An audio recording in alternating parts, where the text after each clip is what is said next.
Hello and good morning. How's everybody doing today? This is Rich Harshaw. We're here for our Tuesday morning ad clinic because indeed it is Tuesday morning. We've got, we have 3.5 submissions. The fourth one was actually retracted, so we've just got 3. We will go in the following order. We've got submission number 1 is from Crumb Sighting. Number 2 is from our friends at Global Pet Foods, and I love the ad that you sent in, handwritten and photographed. It's classic. I've written many ads that same way. We'll look at that in just a minute. And then number 3 is going to be Wheaton Door and Windows, and we'll talk pre-positioning. First of all, though, let's go to Crumb Sighting, and let me see if I can find Mike here. There he is. Mike, you should be unmuted and ready to roll. How are you doing? Good. Yourself? Well, you know what? I cannot complain, and if I did, people would tell me to shut up. Yeah, I know what you mean there. Well, it sounds like I've got more than one of you here. Cheryl's here as well, I guess, yeah. Hey, Cheryl, I guess. Good morning. How you doing today? I'm doing great. Well, thank you for, number 1, being on the Tuesday Morning Ad Clinic today. I believe this is the first time for you.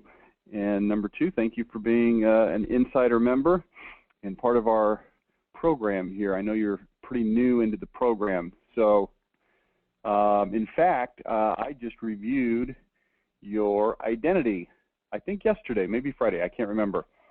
But it is moving right along, so you'll be seeing that here in just a day or two. Let's go ahead and look at what you've sent over. Okay.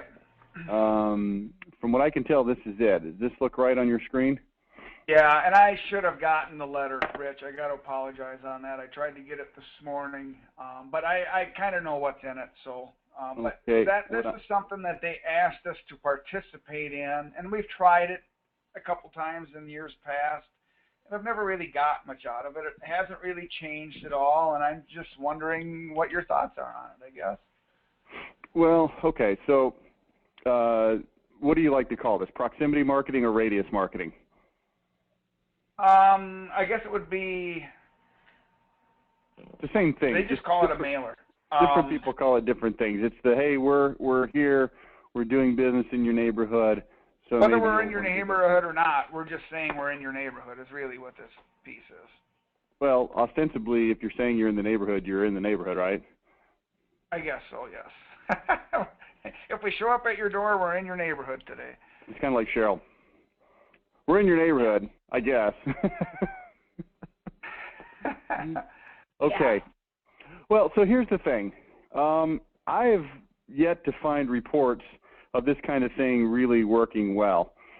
Now, there's a couple of reasons for that. Reason number 1 is the message really just isn't very strong. You know, I don't think people, generally speaking, really care who's in their neighborhood. And just because someone's in their neighborhood, they don't necessarily want to do business. I mean, think of it this way. This is the question I ask when we start talking about proximity or radius marketing, depending on how you want to call it. I ask this question. If your neighbor buys a new television set, do you automatically want one too? Not me. If your neighbor gets a new car, do you automatically want a new car as well? Nope. Now, it doesn't mean that there's no relationship there. I mean, it very well could be that you see the box sitting out on the curb after your neighbor got a new TV, and you think, wow, you know, maybe I want to get a new TV. So it's not like there's no benefit there or no correlation there. And depending on how unique and different the thing is, it might spark some interest.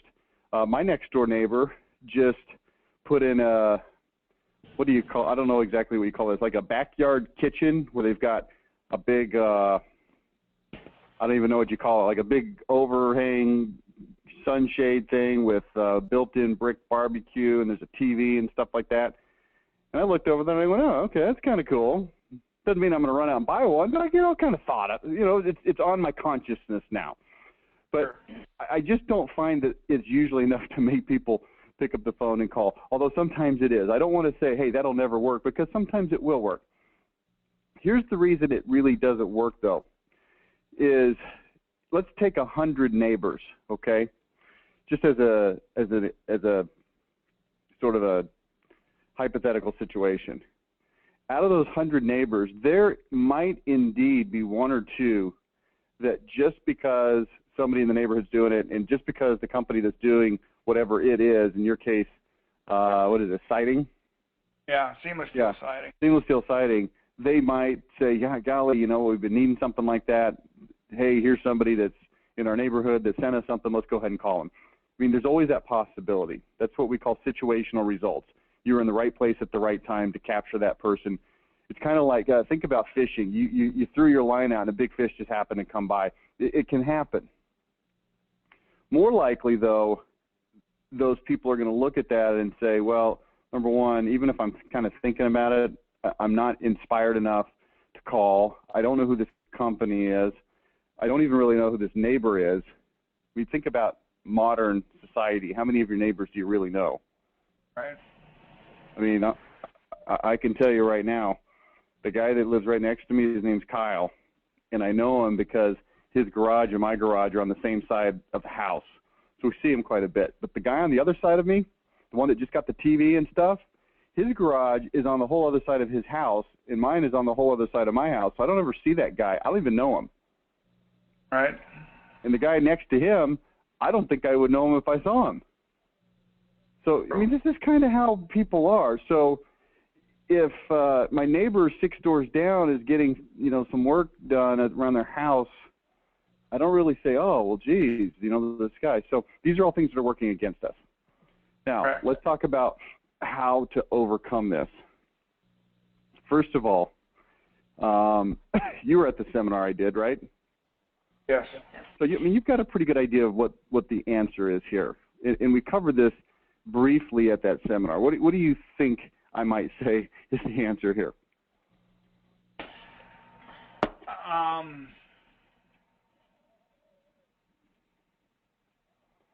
I don't know, Rich. I'm going to cue the Jeopardy music. Do do do do do do. Oh, yeah. Put me on the spot, and I wasn't ready for it. So. Hey, that's part of the Tuesday Morning Ag Clinic. I mean, let's just think through some of the general principles.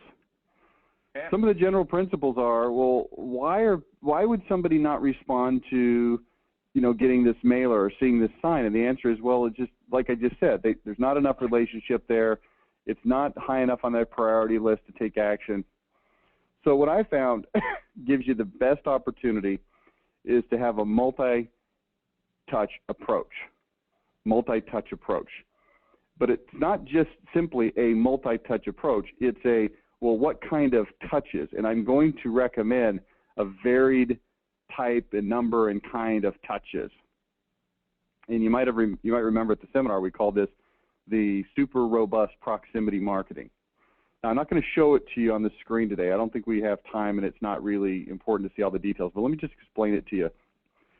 A multi-touch campaign. If we touch somebody multiple times, then a couple of things are going to happen. Number one, let's say out of those 100 people, remember I said there might be one or two that are so ready to buy whatever it is that you sell that just putting your name in front of them might make them call, kind of like the big fish that happens to be coming down the stream. Well, there's probably another 5 or 10 that actually really are interested in whatever it is you sell. They're interested in siding, in your case. They're interested in not having to paint their house again. They're interested in getting something that's more durable or that looks better than the cheesy, crummy, flimsy vinyl that's on there. But the law of 9,344 is getting in the way. Do you remember what the law of 9,344 is? You gotta see something. You're exposed to 9,000 some odd advertising pieces per day. You know what? That's a really good guess, but it's actually not the right thing. I tried. The law of 9,344 says that people have about 9,344 things in their life at any given moment. Remember that one? And the fact that they don't really like the way that their siding looks, or that it's wore out, or they have to paint their house, it's just one of the 9,344 things, along with what? What's for dinner tonight? My son's got to get his biology project done. Oh, we've got a baseball game we've got to go to. What about my daughter? Where does she need to be? Oh, you know what? I've been having a little problem with my knee when I run lately. And, oh, gosh, speaking of that, I probably need to get some new shoes because my running shoes are getting a little bit wore out. And you know what? My sunglasses have a scratch in them. Sure. You see where I'm going with this? Right. Yep. It's called life. It's just all this stuff. And, oh, my gosh, you wouldn't believe it. I've got this thing on my desk right now. It's a cashier's check for $193.10 made out to the city of Grapevine. It's for a speeding ticket I got. And I've been meaning to mail it for like a week and a half. And see, you don't care about that, but I'm trying to illustrate the principle by showing you how boring and mundane. And when I start reading you this check and they start telling you about it, in your mind you're thinking, who cares? Shut up. Tell me what I need to know about my marketing. This is what's happening to people, okay, when they see your stuff. Okay. So as boring and ridiculous as it is on this call, it's exactly what happens to marketing. So this guy's over there got 9,344 things, and he sees your mailer, and he thinks, oh, I'm kind of thinking about citing. Then, boom, the thought's gone, right? It's gone. It's instantly gone because he remembers the scratch on his glasses and all these other things. And then a couple days later, another one comes. And a couple days later, another one comes. And a couple days later, another one comes. And now we're starting to get a little momentum. And this is the principle I call the Chuck E. Cheese principle, right?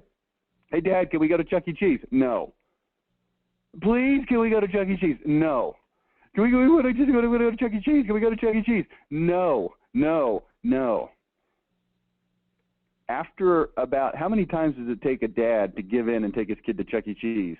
Answer, about somewhere between 26 and 55. Wow. And if the kid is persistent enough, it finally becomes more painful to not go to Chuck E. Cheese than it does to just go to Chuck E. Cheese. So part one is multi-touch. Part two is what kind of touch? Well, here's the touches that I like. I agree with what's on the screen right now. We need to have a yard sign. If you remember from the seminar, I said, hey, why don't you not just have a yard sign, but also a take one box? And in that take one box, there should be a flyer. And on that flyer, there should be information that is relevant to your drum roll. You're now being put on the spot for about the fourth time, and you probably hate this and never call me back again on the Tuesday Morning Ad Clinic, but here we go anyway. Your flyer in your take one box should probably be relevant to your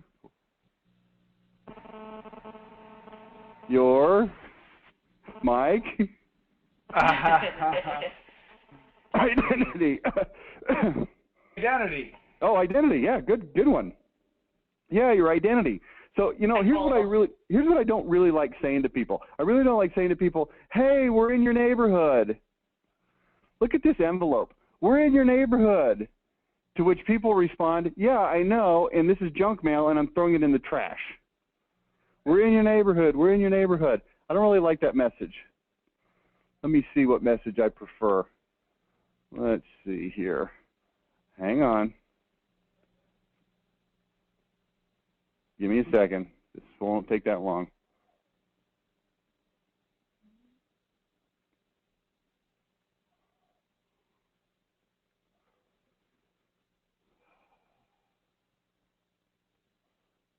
Okay, how about something like this? What about a flyer that's 8.5 by 11 that clearly shows that you sell, what do you sell, siding and windows? Is that right? Yep. Okay, probably, whatever else you sell. What if it says at the top, I will treat your home as if it were my own. I will respect you as if you were my own family. No cutting corners, even in places you'll never notice. I stick to my quote, you'll never pay a penny more. No high-pressure sales or fake buy-it-now discounts. And if problems ever pop up, no excuses. If I have to choose between profits and thrilled customers, I'll choose thrilled customers every single time. Some might call it old-fashioned, but I still believe the very best business plan is to treat people with respect. Does this philosophy sometimes cut into my profits? Sometimes, but I'd rather have thrilled customers than a fat bank account. Besides, in the long run, doing the right thing pays off. For example, you see where I'm going with this? Does that sound familiar at all? Doesn't sound real familiar in the siding world, but it should. Does it sound like something you might do? Yeah. Yes. Yeah. Yeah, I hope so, because it's your identity, okay? Yeah, we just fine-tuned this yesterday, in fact, and it's gone over to design, so you'll see this pretty soon. But you know what? This is what I want people to see. And then they'll see, you know, that you have windows and siding. Then we'll put the Crum Siding and Roofing Articles of Faith, sales pressure, no fake discounts or gimmicks, zero sales pressure. The quote is the quote, firm and in writing. Installation standards. Every detail is obsessed over. Quality is more important than speed or profit. The parts you can't see are as important as the ones you can see. Warranties. Only products with industry-leading manufacturer warranties are used. Longest, most comprehensive labor warranties around. Everything spelled out in writing, no surprises. And people see this and they go, wow, this really sounds like a different kind of company. This sounds like the kind of company I'd like to do business with. No wonder this neighbor has chosen this company called Crum. Wow, this really sounds like the kind of company I'd like to do business with. And now they're interested, now they're intrigued. So we put this flyer out. Then we send a postcard out. The postcard might be the first of a series of 3 postcards. The first postcard might say something as simple as, we just added seamless steel siding to your neighbor's house. Here's why they chose us. Identity, identity, identity. Then we might send another postcard that says something like, here's why your neighbor chose seamless steel siding from Crum. Because seamless steel siding has this benefit, and this one, and this one, and this one, and this one, right? Then maybe we'll send one that says, how to make your seamless steel siding purchase affordable. We offer easy monthly payments. And it might talk about that. Now, it might not talk about those exact same things, but those would be kind of the general things that I'd want to talk about. And then maybe we send them a 4th letter this time. And the reason we send a letter is to just sort of mix it up. And maybe we put an offer in there that says, good neighbor discount, $500 off seamless steel siding. Call by May 31st, or whatever your deadline happens to be that's appropriate for the time you send it. And it says on that letter that's along with that check, it says, I'm sending you this check. Here's why. Because we'd like to give you an incentive to do business with us. Here's why your neighbor chose to do business with us. And it goes through identity, identity, identity. Then we have a letter that comes out from the neighbor that you did. And it's typewritten. It's not handwritten. We write it, and we just ask them to approve it and to sign it. We don't make them sign or send anything that they don't agree with. And it says something like, I've never sent a letter like this before. But Crum Siding recently put new siding on my house. They asked me if I would be willing, if I was happy, to send a letter out to some of my neighbors to tell them about Crum Siding. And normally I wouldn't do something like that, but you know what? I really did have such an exceptional experience with Mike and his crew that I thought, as a favor and a courtesy to him, yeah, I would send out a letter. And the reason is because when he says that he treats his customers like family, it's not just a slogan. It's not just a saying. He actually really means it. And here's what he did, and here was my experience. In identity, identity, identity, in identity, in identity, in identity. So if you're looking for siding with this benefit, and this benefit, then you should call Mike. I can wholeheartedly endorse him. In fact, if you'd like to call me and ask me about it, here's my phone number. And then we send that out. And then a few days later, we send a kid out there who's about 19, 20, 21, 22, 23. He's got a polo shirt on. He's got khaki pants. He's got a nice haircut. He doesn't have any facial piercings or tattoos visible. He's well-spoken. He's articulate. He's got a clipboard in his hand. Knocks on the door. He extends a 17-inch by 7.3-inch $500 bill, and he says, hey, I'd like to give you $500. And the person says, what? He says, yeah, it's a $500 bill. I don't know if you saw, but we had sent you in the mail, and then he pulls out the mailer, a $500 check. We didn't hear from you. I'm with Crum Siding. We're in the neighborhood. We've done business down the street at the Johnson's house over on Tyler Street. I don't know if you know them or not. And we'd like to offer you a good neighbor discount. And here's what we find. When we put the yard sign out and we put the Take One flyer out with identity, we take the 3 postcards with identity and product information and financing information, And all of those, we make it super clear that, hey, get a quote from us. It doesn't take that long. We're not going to come in and hammer dunk you. We're not going to put a bunch of high pressure on you. But let's give you a quote. If you do business with us now, great. If you decide it's not really the right time, you want to do it maybe next year, some other time, that's okay too. Let us come give you a quote. And then we send the check mailer, and then we send the mailer from the customer, and then we show up on their door with a pleasant-looking young man who respects them, who uses the large bill, it gets their attention. Here's what we find. People respond. And we start to break through that law of 9,344. And I'm going to tell you, the key to this program, believe it or not, is the kid knocking on the door.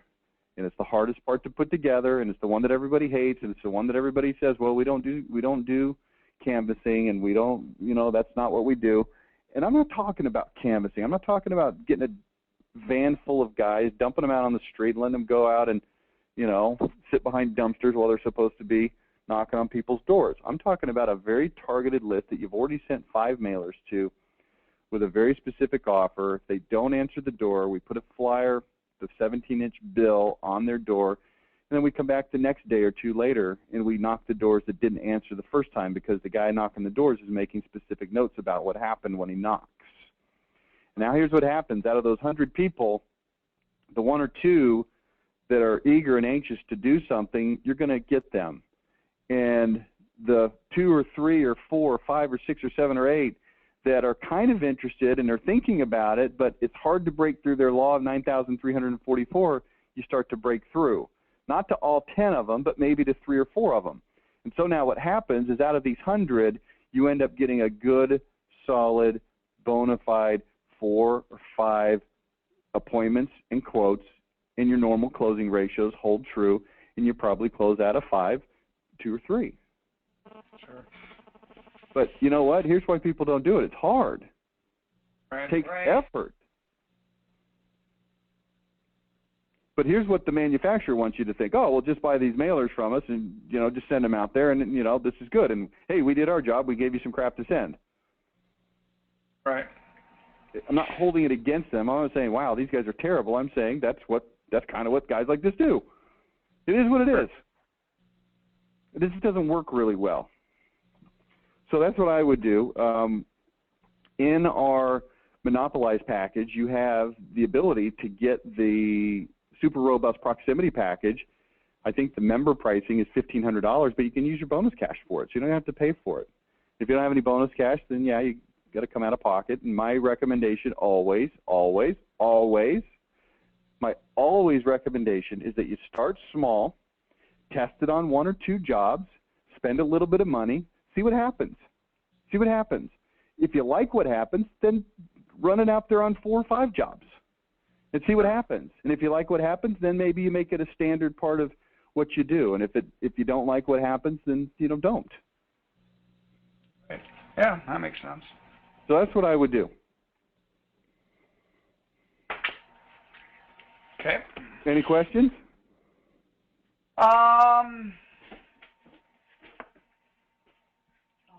No, I think I'm absorbing it, Rich. This is kind of new to us, so it's very interesting, and I don't even know what we've picked. I don't know if we picked the proximity thing. I know we picked one, and we still have to pick another one. Yeah, talk to your project manager, or call or contact Judy about it. They can help you through that. But I don't know if you know this, but I speak Chinese. Chinese has an interesting saying that they really don't have in English. The saying is man man lai, which literally translated means slow come slowly. And here's what it means practically speaking. Just take it nice and easy. Take it slow. You're new to the program. You're just trying to figure it all out. Your identity is still in production. No need to rush. Get on calls like this.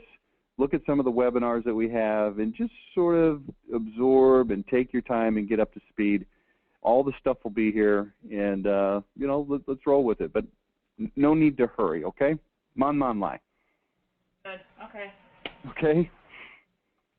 You're with us. You're with us for a long time, and we like that because it gives you some time to sort of try some things and get some feedback on some things, and call in and ask some questions on some things, and all that kind of stuff. So just we'll just take this one step at a time. All right. Great. Okay. Well, hey, it was great talking to you guys. Hopefully, you don't feel like I put you too much on the spot. I try to be we weren't gentle. really wanting to be the first one, but hey, that's life. I try to be gentle with rookies. Right. There you So anyway, we'll talk to you next time. Thanks so much. go. You bet. All righty. James, are you there? All right, James, I have unmuted you. However, I see that you are on a voice over IP microphone as opposed to a telephone, and that doesn't always work real well. For instance, right now, it's not working. So let's see. Yeah, I'm going to recommend, James, that if you'll do me a favor, if you can dial in on a telephone, that would work better. If not, you'll need to troubleshoot your microphone and see if you can get that to work. I'm not sure how to do that. So, yeah, that's kind of where we're stuck right now. We'll see if we can get that worked out. Meanwhile, we'll move over to Wheaton. And let's see, I've got either Jack and or Amber. Let me see who I can find here. Okay, got to mute James back out there. Rich, James, Christian.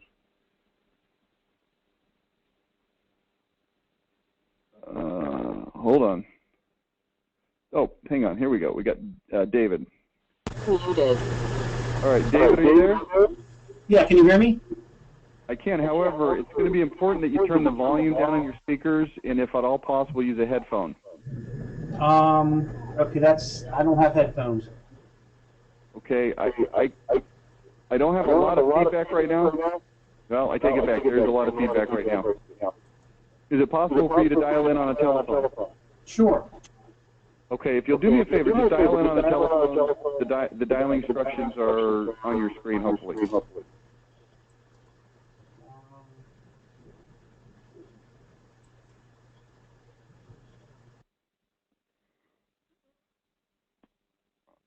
Alrighty. Let's toggle back over here to James, see if we made any progress. James, are you there? Oh, okay, James, I see you are almost there. All you got to do now is type in your audio pin. James, your audio pin is #111#. It has to be specifically entered as #111#, and only James is to use that. We've had problems where I've said people's audio pins out loud, and other people have used them, and then it gets everything all messed up. Okay, there we go. All right. James, you're so close. He can't hear me right now. Maybe he can.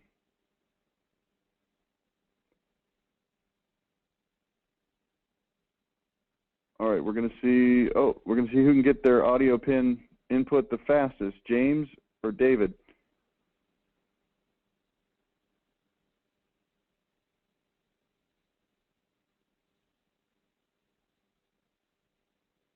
Yes, no, maybe.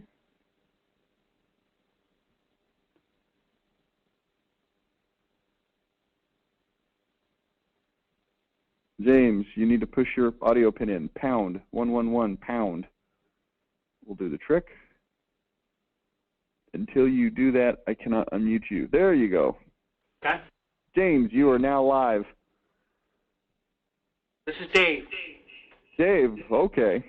Well, did you use Turn down my #111#? Yep. Okay, we've crossed. Been the wrong person.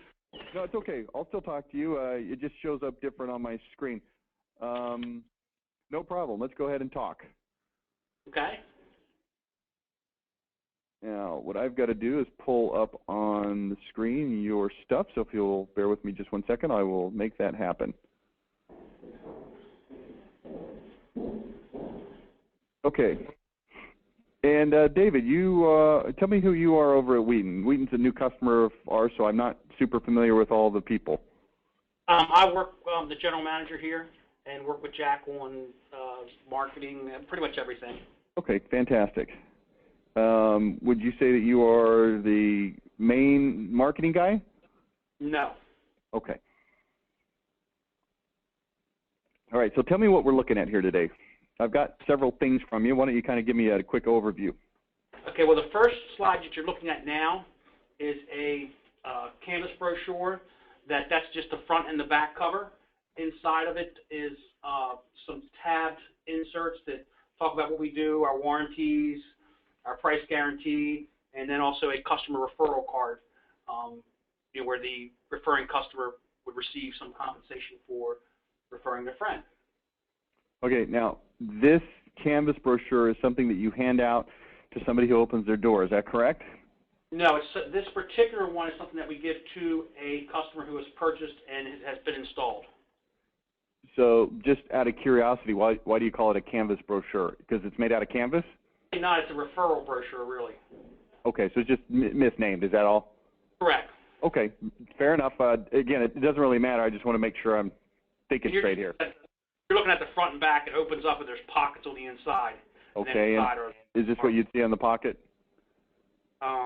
Yeah, that's what we do. One, not a very good representation of it there.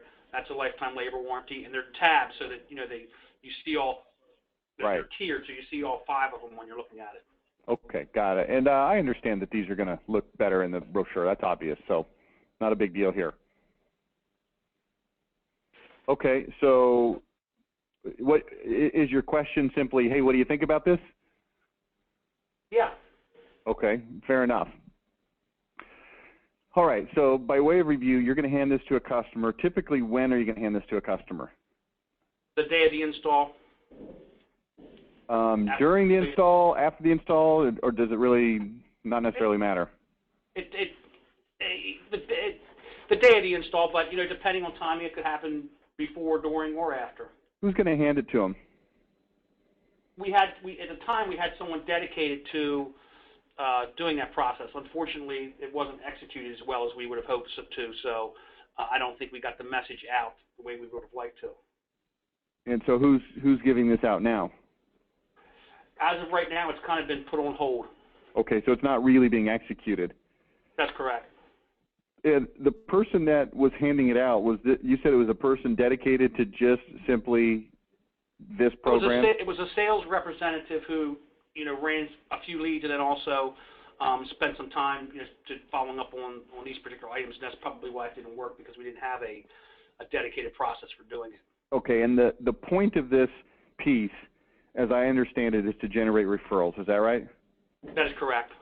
Okay, and when it was being executed properly, was it working? Was it getting referrals generated? Not really, no. Okay, so. But again, Rick, I think it all comes down to the execution part. I don't know that it was ever deployed properly. Okay, so let me just take another quick look at this. We've got the folder. Can you tell me roughly how big this folder is? I don't need an exact measurement, just roughly. Yeah, it's about half the size of a page, so it'd be 4 by. Okay. 7, 4 by 8. Okay, so it's not like a whole folder size thing. No, it's not letter size. Okay, and this picture, this old-timey photograph is the front, correct? That's the back. Oh, the back. Okay, so the Wheaton side here is the front. Gotcha. Okay. Mm-hmm. Then they see that what we do, lifetime warranty, glass breakage assurance, customer loyalty rewards, 110% price guarantee, customer referral card. So this really is dual purpose, right? One of the purposes. Yeah, and what we were doing at the time, Rick, or the plan was that we were giving them a Visa card that once we got the referral, we could load $100 onto it for them, and they would have a $100 Visa gift card. They would actually have that in their hand, not worth anything until they referred or made another purchase, at which time, rather than giving them the old, hey, it's $100 off deal, if no one really ever feels like if they get it or not, it's actually $100 on that Visa card. So if you purchase it, you got $100 on your Visa card. Okay. So let me give you some screen problems. Let me give you some philosophy on referrals, okay? And I feel very passionate about this. And it's a little bit discouraging to hear what I'm going to say, but you know, I'm kind of a realist. I don't really like to look at the way that things should be or that we wish they were. I kind of like to look at the way that things actually are, at least from my perspective. And here's how things are from my perspective. Referral programs can be worthwhile, but usually referrals, it doesn't work to ask for referrals. Okay, and here's how we know it doesn't work, because nobody ever does it. And the reason that nobody ever does it is because when they do it, and when they do try, and when they do put effort into it, it still doesn't work. That's why no one ever does it. I mean, think about it this way. If you ask for a referral and two out of 4 times, 1 out of 2 times, 50% of the time you ask for one, you got one, then everybody would always ask for them because there's an immediate payoff. But when you ask for 10 and you get none, then it's really hard to want to ask for the 11th because you've already decided, well, it's not going to work. Now, that's part one. Here's part two. Well, why don't people give you referrals? And the answer is simple. Because when you ask somebody for a referral, usually, not always, we can always find exceptions to what I'm about to say, but usually that person doesn't honestly know anybody that they can refer to you. At that moment. Correct. So, for instance, you're installing windows in my house, and you hand me this thing, or you don't hand me this thing, whatever, but somebody says, hey, have you had a good experience with Wheaton Door and Window? Yeah, man, you guys have been great. Yeah, you know, our identity is this, this, and this, and, you know, we treat people right, and, you know, would you say that your experience on a scale of 1 to 10 is what? Oh, it's been a 10, man. It's been great. The prices were fair. The people have been friendly. The communications has been great. We've loved doing business with you. Hey, you know what, Rich? We're really glad to hear that. Hey, let me ask you a question. Is there anybody that you know, friends or neighbors or colleagues or neighborhood people, anybody that you know that you might be able to refer over to us that we could contact about windows? And I do a quick mental scan, and it comes up completely empty. Not because I'm embarrassed, you know, oh, you're going to call my friends, and I don't want you to call them my friends. I mean, there might be some of that, but even without that, people think and they go, geez, I don't know. If you replace my windows today and you ask me today, who else do you know that needs windows? I can literally not think of a single soul that I know that needs windows right now. Right. Now, it's more of a case where you're at work talking about getting new windows, and just out of overhearing or something, somebody says, hey, I'm looking for windows. Where'd you get them from? Well, see, here's the problem with that. That conversation is 100 times more likely to come up when? Before I got my new windows or after I got my new windows? Neither, I guess. I don't know that there would be any... The answer is after. After. Definitely after. Definitely after. Here's why. Because now it's high on my list of things that I'm thinking about. And I've had the experience with you. 2 weeks ago, I was needing windows, but I hadn't taken action yet. And don't get tripped up on the timing of when I bought versus when they're installed. Don't get tripped up on that. I'm just saying, before I did business with you, you know, I hadn't done business with you. Sure. It hadn't even been important enough to me to do anything about it. Are you following me? Yes, absolutely. So it's something that just wouldn't necessarily come up in conversation. And if it did, it wouldn't be a hook. But now, after I've had my windows done and after I've had this good experience, well, now I have a high level of sensitivity to this particular topic of conversation. Or in other words, when it does come up naturally in conversation, I'm a lot more likely to notice it and interject something into the conversation instead of just letting it pass and going to the next topic of conversation when I'm talking to my friends and my colleagues and my neighbors and the guys at church and the other dads on my kids' baseball team, et cetera, right? Mm-hmm. So here's the key thing. We've got to understand that referrals are a lot more likely to occur in the natural comings and goings, talking, discussions with people and their friends after the job has been done. So if that's the case, here's my recommendation for getting referrals. It's I don't know how many steps it is. It's probably 3, maybe 4. I don't really know. So here's step 1. Step 1, make sure that you have a really, really strong, powerful, well-articulated identity. Because this is going to transform you in the mind of your customer from being just some company that they hired to get something done that they needed done to a company that really has specialization in doing things right in this industry. That's what's going to happen when you have a strong identity. I promise you, this is not a dig on your company. This is just the facts of any company. You've got customers that you did business with 12 months ago that don't remember your name. You say, who replaced your windows? They go, oh, man, it was that one. God, who was that? Oh, man, I can't think of it. That guy's name was David. He was really nice. What company was he with? Ah, man, I don't remember. I'm not saying everybody forgets your name. I'm saying as big of a deal as it is to you, it's that law I talked about earlier. I don't know if you were on the call earlier when I talked about the law of 9,344. I was. You know, ask me who my kid's orthodontist is. I'm on my 4th kid with braces. You know who my orthodontist is? I don't know. Go ask my wife. You know what I'm saying? You don't know what I'm saying, do you? No, I understand completely what you're saying. I mean, this is hard medicine for some people to swallow because they want to think, wow, you know, we're so good at what we do that everybody just loves us, and it was such a big purchase that, you know, everybody's just thrilled. But the reality is, in their life and in their mind, it's just something that they had to take care of that, quite frankly, was a big, huge, freaking expensive pain in the butt. True enough? I've had people say, you guys did a great job on my windows 5 years ago, and yet we look them up, we never did their windows. And guess what that says for the other company that actually did them? Right? Guess what? Right. Sometimes you're that company that you actually did the windows, and 5 years later they think it's somebody else. Mm-hmm. Sure. But here's the whole point. The whole point is the stronger your identity is, and, you know, I know you weren't at the seminar we did, and Jack was there, and so you may not be as familiar with that concept, but it'll become very familiar to you as the next month rolls out here. That's step number 1. So I'm just going to leave that there. You may or may not be super familiar with that, but I'm going to leave it there. We're going to go to step 2. Step 2 is this.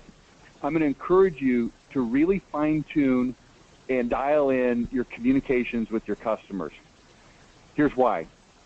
Anytime you're in home improvement, there's big time lags in the process of getting the job done that are part and parcel with doing the job. It's just the way that the business works, but your customers don't know it. And if you can make sure that you've got somebody following up with them after the sales meeting, during the interim between the time when the windows are being ordered and when they're being delivered to your place and when they're being scheduled for installation and all of these different time frames, here's what's going to happen. People are going to feel a lot better about this process. Have you ever been on hold on the telephone with a company? Just think of some big company like, you know, your cell phone company or your bank or credit card company, something like that, anything, an airline.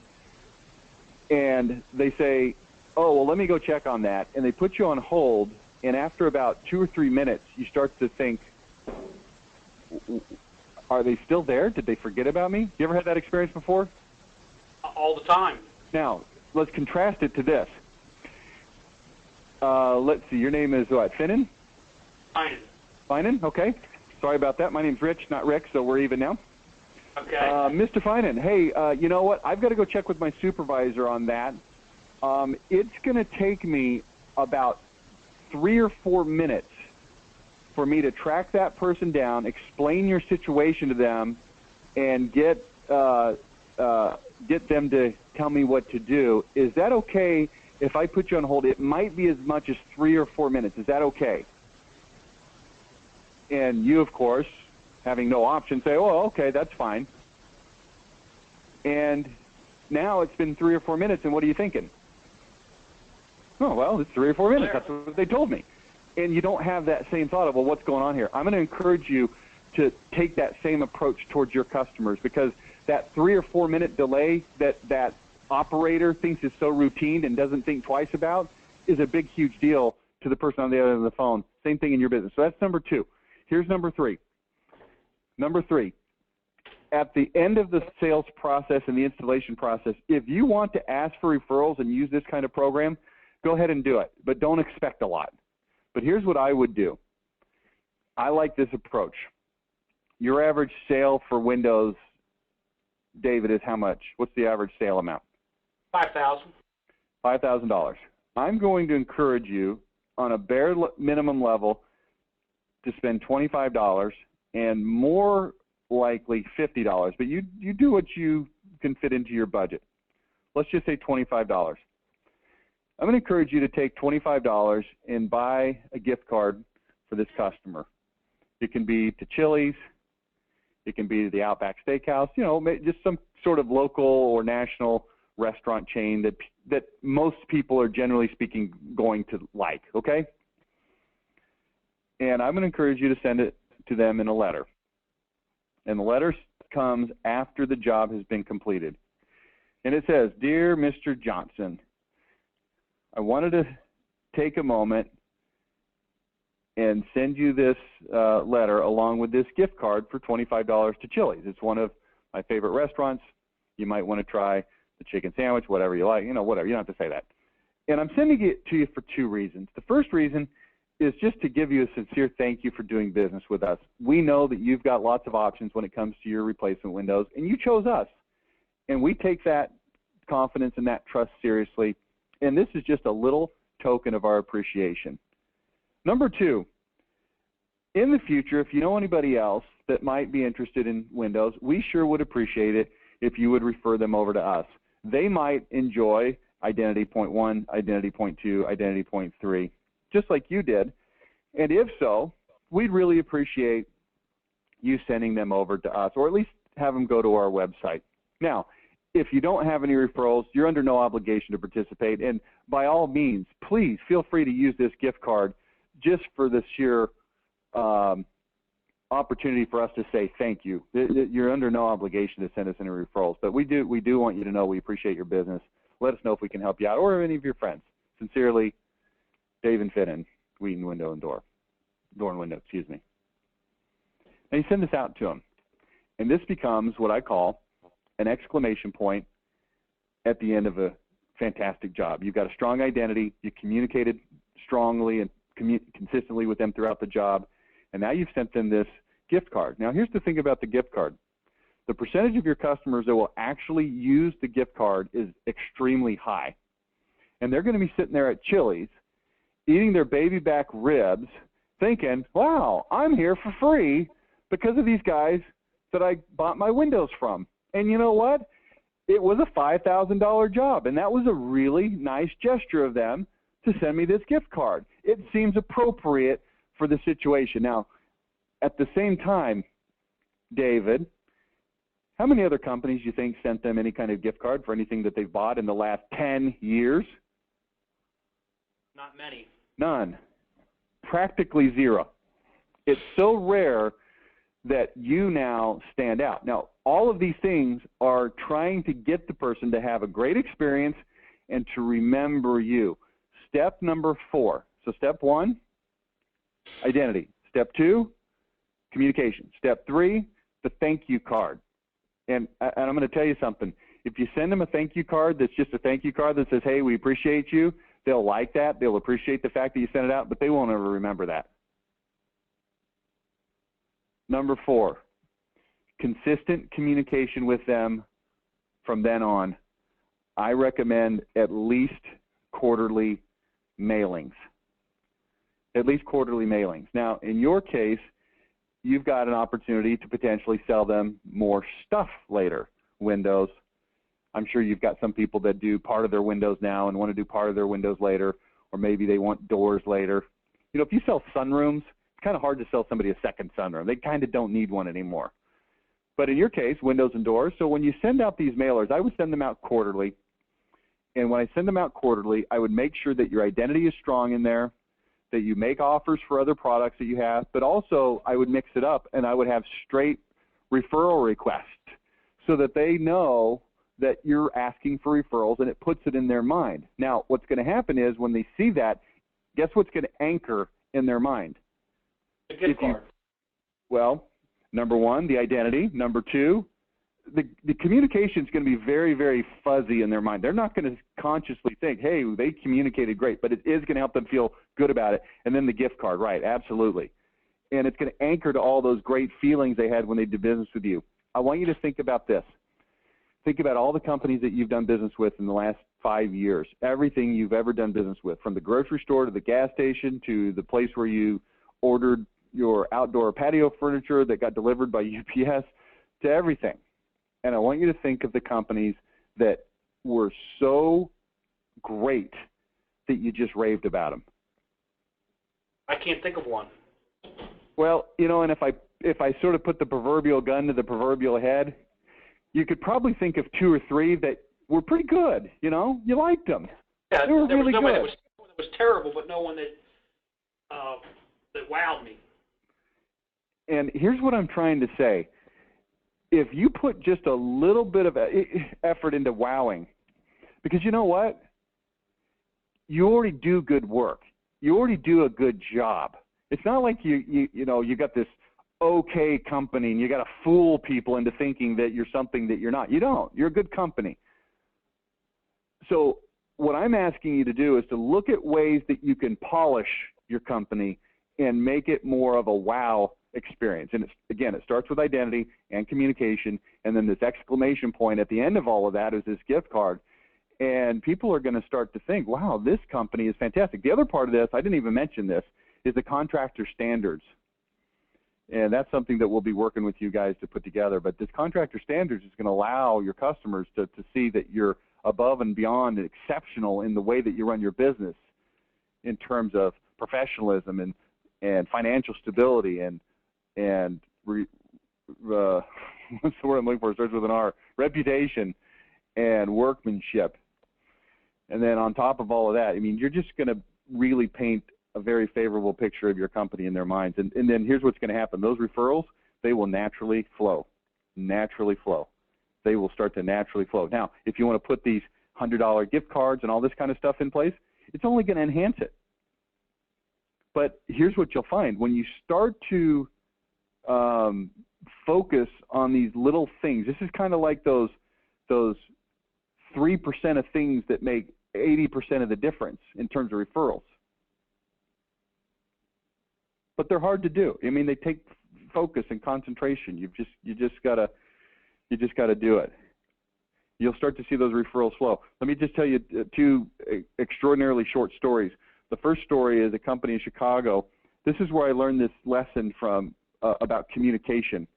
And they told me this phenomenal story about all these things that they started doing to communicate better with their clients. They're already good at doing what they do, but they started communicating better, and their referrals went up drastically as a result of that. They didn't start communicating to get referrals. They started communicating because they felt like it was just something they wanted to do and it was the right thing to do. And they started getting all these referrals all of a sudden. They couldn't believe it. So I've adopted that as part of my plan. Number 2 is a company that sells windows that has no formal referral program, none at all, 0. They don't ask for them.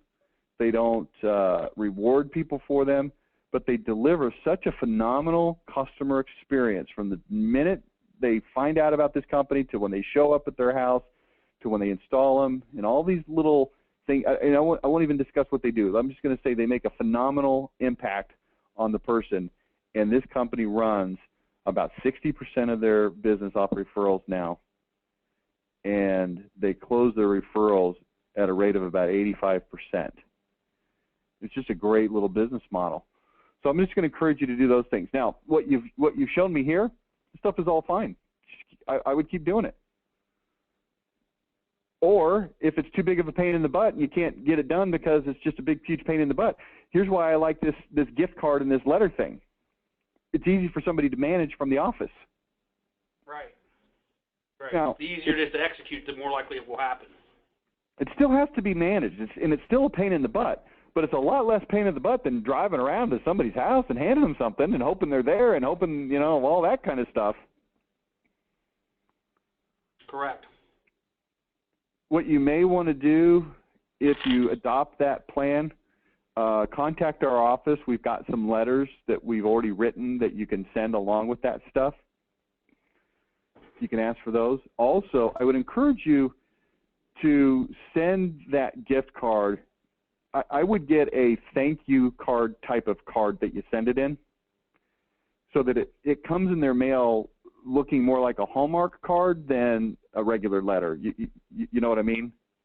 Right. So it's more likely to be opened and read. Correct. So the perception when they see it in their mailbox is, think about those types of cards. It's either some sort of an invitation or announcement, graduation or a wedding announcement, or it's some kind of a birthday or a Christmas card, or some special occasion type card. Those are the kinds of things that people think when they see that shape and type of card. I would do it in that same deal. And here's what's going to happen. They're going to see it. They're going to see the return addresses from you, and they've just had this great experience with you, hopefully, right? And they're going to go, oh, they sent me a thank you card. And they'll open it, and they'll take a look at it, and then they're going to see this gift card in there, and they're going to go, wow, this is really phenomenal. And just like everything else I talked about earlier, David, just test it. Test it. See what happens. Go spend $2,500 on 100 gift cards of $25, and then see what happens with those 100 people over the next year or 2 years or 3 years. Send those same 100 people mailers quarterly, postcards even, asking for referrals or giving them special offers, and see what happens. You don't have to commit full guns to this to test it. Or you can just look at it and say, you know what, we're going to allocate $25 or, probably more realistically $30. You got to get the cards printed and have somebody mail them. And we're going to do it just because it seems like the right thing to do.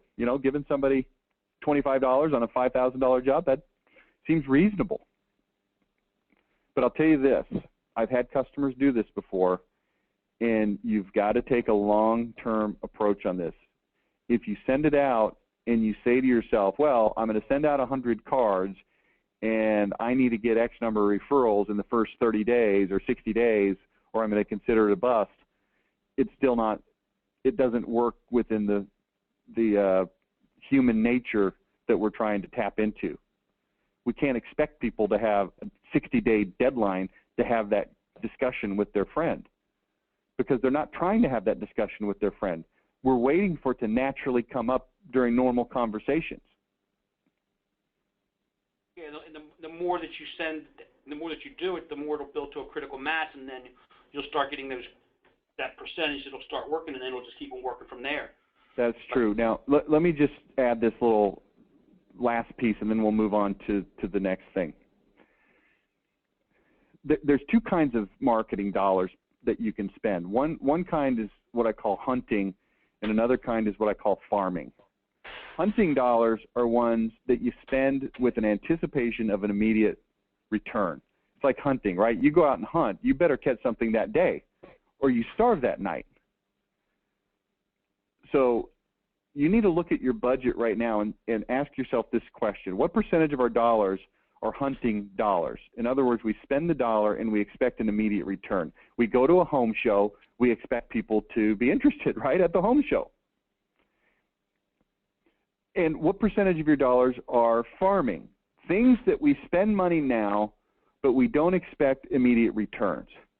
And I'm going to encourage you, but I'm really having this discussion with everybody else who's on this call. I'm going to encourage you to analyze that number, and I'm going to encourage you to increase the number of farming dollars gradually over time. If you look at your dollars now and you see 100% hunting and 0% farming, I'm going to encourage you to immediately allocate 5% of your dollars towards farming. If you're currently spending 5%, I'm going to encourage you to immediately start spending 10%. If you're currently spending 30% on farming activities, I'm going to encourage you to gradually increase it over time, with the ideal being that you up it to maybe 50, 60, 70% over time is farming. When I say farming, again, things that don't necessarily get an immediate return. Because here's what happens. If you start farming now, those farming activities will start to deliver crops, to use the analogy, later on. And as you continue to spend more and more on farming, you've got more and more coming in later on. But if you're only spending a little bit on farming, it's going to take a while for that to mature, and it's not going to be a huge crop because you only planted a little bit of seed. So it's something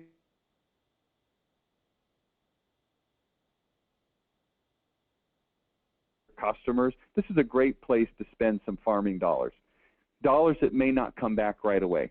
Dollars that might take a year or 2 or 3 to turn into anything useful and relevant. But as you do, they certainly will. But if you don't give them time, then it's not going to work. Okay? You still with me? Yeah, I'm here. Okay. Let's look at one more thing, and then we'll move to the next guy. This is a door hanger, right? Correct. And under what circumstances do you use this door hanger? We have canvas teams that go door to door, usually within the proximity of a installation that we're doing. How big is the door hanger, please? I would say it's 5 inches by about 18. Okay. I like the size. What I recommend the 17-inch by 7.3-inch Big Bill flyer. The Big Bill has a big dollar bill on one side, and it has your message on the other. And I can't really conveniently find one right this second. You'll have to just kind of take my word for it. Now, here's what we do. If you're actually knocking on someone's door, you have a script that goes along with the amount that is on the flyer. So I see right here, you said call tonight for an extra 5% discount, save 25%. So what you may want to do is this. You may want to put something like a $1,000 bill. And then your $1,000 bill can have some fine print on it somewhere that says $1,000 discount, good for 20% off up to a limit of $1,000 or whatever. We don't need to really figure out the exact details of it, but here's the point. I want to have a dollar amount on this big bill. So when I knock on the door, here's what happens. A couple of things. And I briefly went over this with the previous caller, but I'll go over it with you again right now. When you knock on the door, here's what I recommend you do. You probably do something like this already. I recommend that your door knocker goes up to the doorbell or to knock, rings the doorbell, and takes 2 large steps back, 2 full strides back. Then, when they're holding a 17-inch flyer, when the person answers the door, they can lean in by 1 step so that they're still maintaining a comfortable distance from the person at the door so they're not invading their space, right? But as they hold and extend this 17-inch flyer, it gets all the way to the door. So, again, we're reaching all the way to the door without invading their space. But here's the interesting thing. When the person looks down at the flyer, it's not obviously, blatantly, and routinely a sales message like with what we're seeing here on your screen right now. It's a $1,000 bill. When was the last time somebody handed them a 17-inch big $1,000 bill? Well, probably not that recently. And as they're leaning forward, instead of saying, hey, we're with Wheaton Door and Window, hey, we're in your neighborhood, hey, we're trying to, whatever you say, here's what they hear. Hey, we're trying to sell you these products, right? We lean forward, we hand them the $1,000 bill, and we say, hey, we'd like to give you $1,000. This is called a different way to start a conversation. It's more interesting, it's more interrupting, it's more engaging, it invokes a curiosity factor, and yes, you'll still get plenty of people that slam the door in your face and stick their dogs on you and threaten to call the police and all those kinds of things. But you'll find a larger percentage of people that actually have a willing conversation with you. You say to them, I'd like to give you $1,000. Yeah, we're in your neighborhood and we're giving people $1,000 off any of these home improvement projects. You flip it over, doors, windows, siding, bathroom remodeling. Guess what else goes on the other side of this flyer? Identity. Here it comes again. Identity, identity, identity, identity. Here's who we are, what we do, what you can expect when doing business with us. We're in the neighborhood. We're the company that does this, this, this, and this, whatever those identity points are. And we have these products, windows, doors, siding, bathrooms, gutters, paint and trim. Which of these products do you think that you would be most interested in using $1,000 towards? And then you have a conversation as appropriate, as available, as necessary. Okay?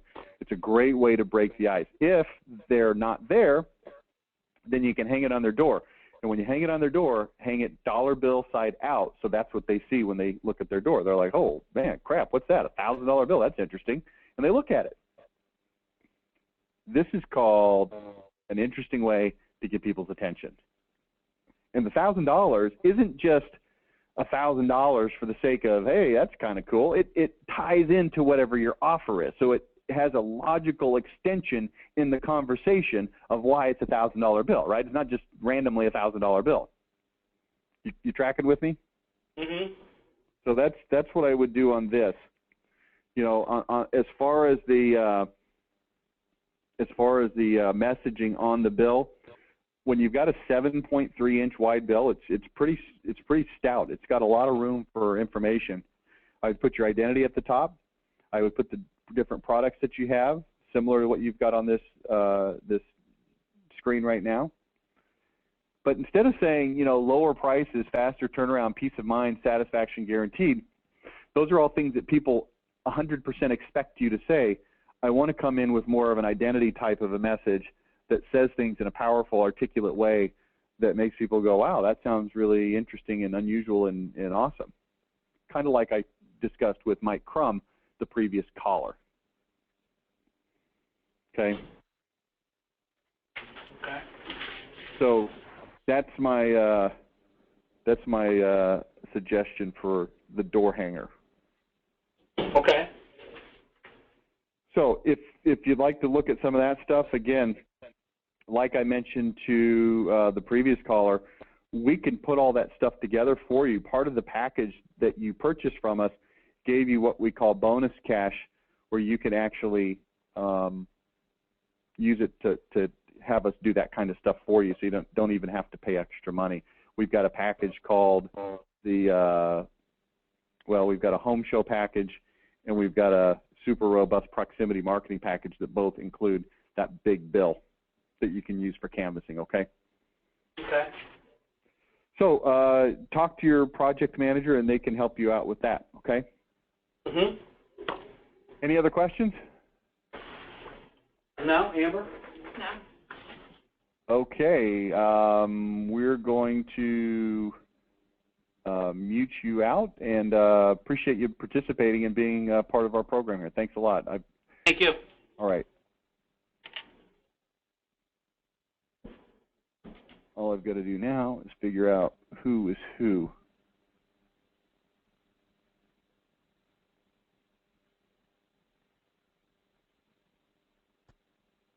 James, are you there? James, are you there?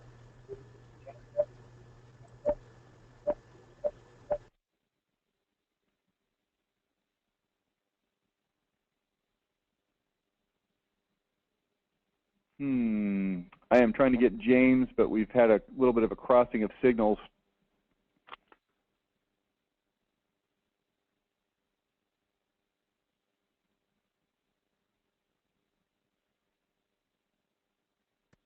All right, one more chance. David, excuse me, James, are you there?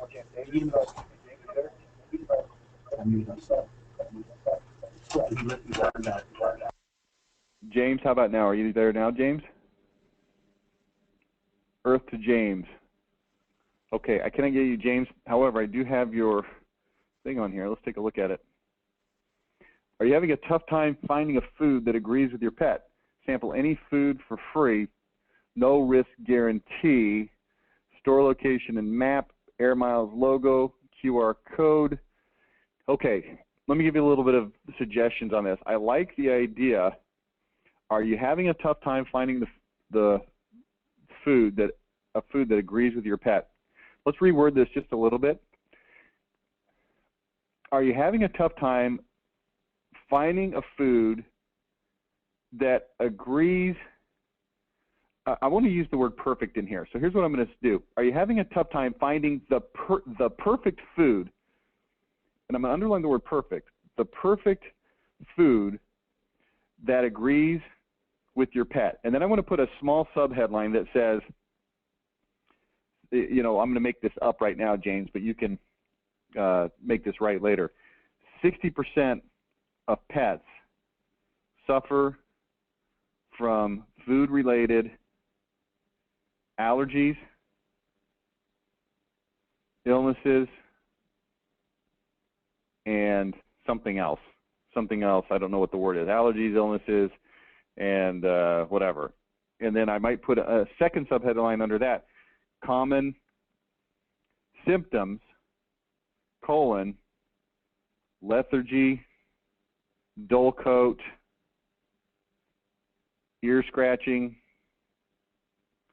X, Y, and Z. You know what those are because we've talked about those before. I don't happen to remember them right at this second, but you know.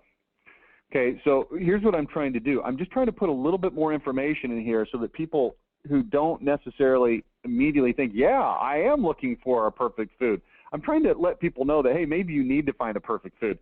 Are you having a tough time finding the perfect food that agrees with your pet? 60% of pets, this is very small. I'm not trying to take up half the page here. Just one line across that says 60% of pets suffer from food-related allergies, illnesses, and problems. Common symptoms: lethargy, dull coat, ear scratching, XYZ, big poop, whatever. We talked about that at the training. Okay? Now, instead of saying sample any food for free, no risk guarantee, I would say this. We carry 54 different dog foods, 28 cat foods, 15 bird, whatever, I don't know. Maybe you don't carry enough bird foods, whatever you actually specialize in. I don't want to impose that on you, but you get the idea. We carry 54 different dog foods, 37 different cat foods with different ratios of proteins. What's the word for starches? I don't know what the right word is there. Carbohydrates or whatever, to suit any pet in any situation, ... and with any problem. Try any of them for free. We just want your pet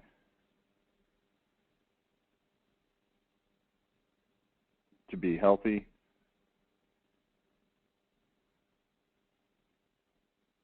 and good nutrition, whatever. Okay, boom. And then all this other stuff can stay on there, the addresses and all that stuff. Okay, so by way of review, are you having a tough time finding the perfect food that agrees with your pet? 60% of pets suffer from food allergies, illnesses, and problems. Common symptoms: lethargy, dull coat, ear scratching, XYZ, poop problems, whatever. We carry 54 different dog foods, 37 different cat foods. Oh, and above that, between common symptoms, I might just say this. Fact, :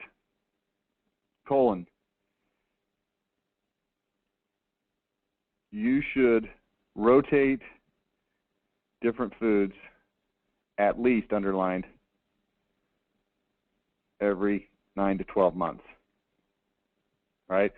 We carry 54 different dog foods, 37 cat foods, 15 bird, reptile, whatever, with different ratios of proteins, carbohydrates, flavors, etc. I can't read my writing here. Try any of them for free. We just want your pet to be healthy, wealthy, and wise, right? Whatever. Okay? That's what I would do on that. I think it's a great ad. It just needs to be fleshed out a little bit more. I don't know how big this ad is, but it really doesn't matter. Even if it's quite small, I think we can fit all that in there. And I might change this headline: searching for the perfect pet food.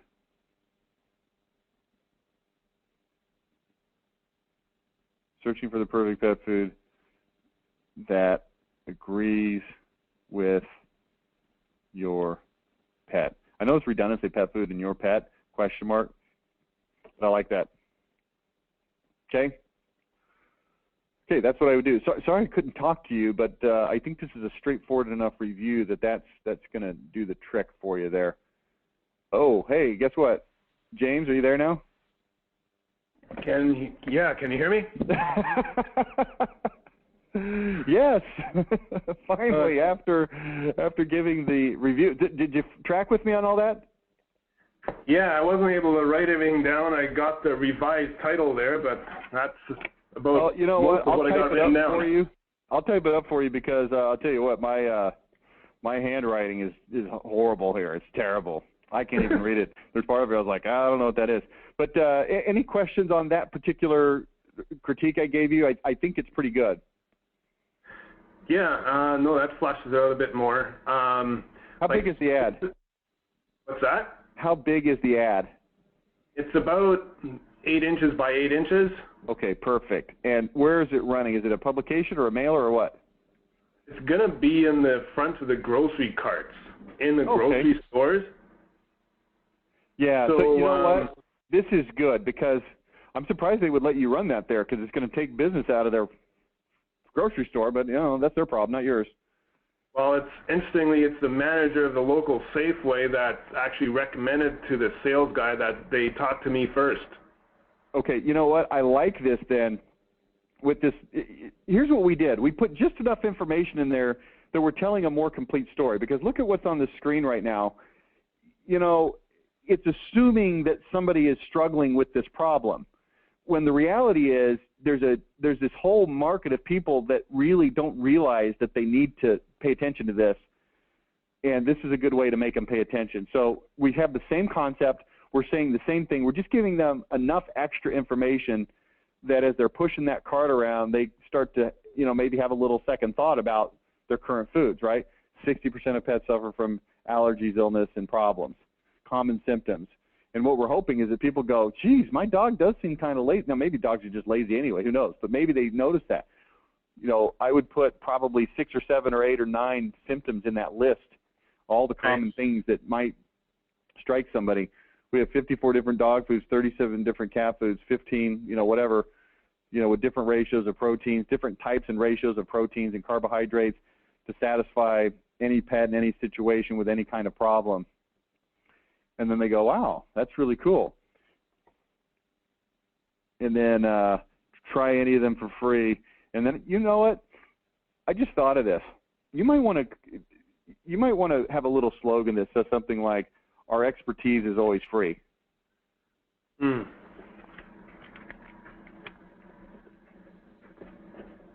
I like that.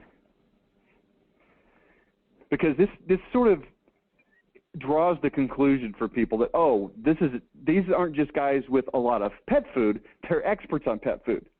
Our expertise is always free. Ask us any question about any pet, any topic, anytime. We've got answers, you know, that kind of a thing. And, you know, you just want to encourage people to open a conversation with you. I mean, I like this idea of sample any food for free. The idea, of course, is get them in there, get them talking to you, find something that works, and then they'll buy it from you forever, right? Right. So I really like this concept. I like this idea. But I kind of like this slogan, our expertise is always free.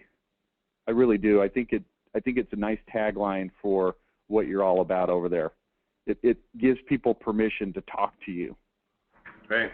And it gives them a reason to believe that you're special at what you do or whatever. So, boom. So let it be written, so let it be done.